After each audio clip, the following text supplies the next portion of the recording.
Hello guys, আজকে আবারও তোমাদের সাথে একটা ভিডিও শেয়ার করব আর ভিডিওটা এখান থেকেই স্টার্ট করছি। তো আমি অনেক দিন পরে এসেছিলাম আমি আমার গুরুদেবের বাড়িতে। আর ভিডিওটা কিন্তু আজকের নয়, গত 1-2 সপ্তাহ হচ্ছে।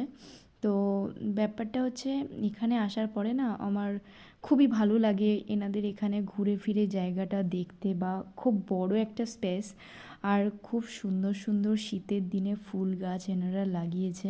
প্রত্যেক বছর ফুল গাছ এনারা প্রত্যেক বছর নিজেরা তৈরি করে। আর দেখো কতটা সুন্দর লাগছে প্রত্যেকটা ফুল গাছ, খুব ভালো লাগছিল। তো আমি তোমাদের সাথে একটু ভিডিও শেয়ার করলাম। তো সকাল সকাল স্নান টান করে আমি চলে এসেছি, আর চলে গিয়েছিলাম আর পুজো দিয়েছি মাকে। আর তোমাদের সাথে একটু ভিডিও শেয়ার করছি। তো কেমন লাগছে জায়গাটা তোমরা বলো। আর দেখো প্রচুর ফুলের গাছ লাগিয়েছে, যেগুলো অসম্ভব সুন্দর লাগছিল, শীতকালের গাছ। আর দেখো ফুল কার না ভালো লাগে, ফুল তো সবারই ভালো লাগে, তাই না? তো এটাই হচ্ছে ব্যাপার। দেখো কতটা সুন্দর লাগছে।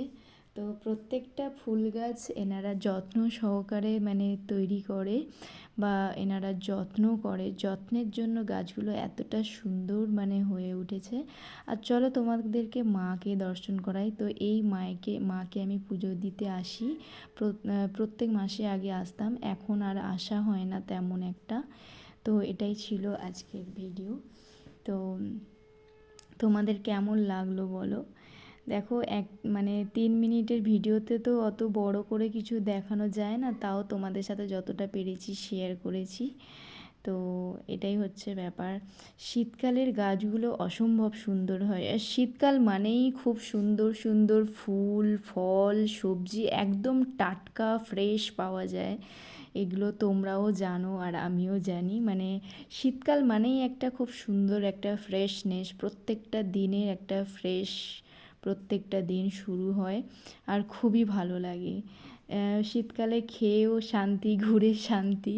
শীতকালে গাছ সব রকম, মানে শীতের ফুল গাছগুলো কতটা সুন্দর সুন্দর ফুল দেয়।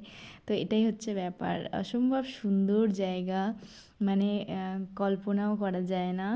তো না ঘুরে দেখলেও বোঝা যায় না। তো তোমরা চাইলে একবার আমার গুরুদেবকে দর্শন করে এসো, আর মায়ের মন্দিরে এই মাকে তোমরা দর্শন করে আসো।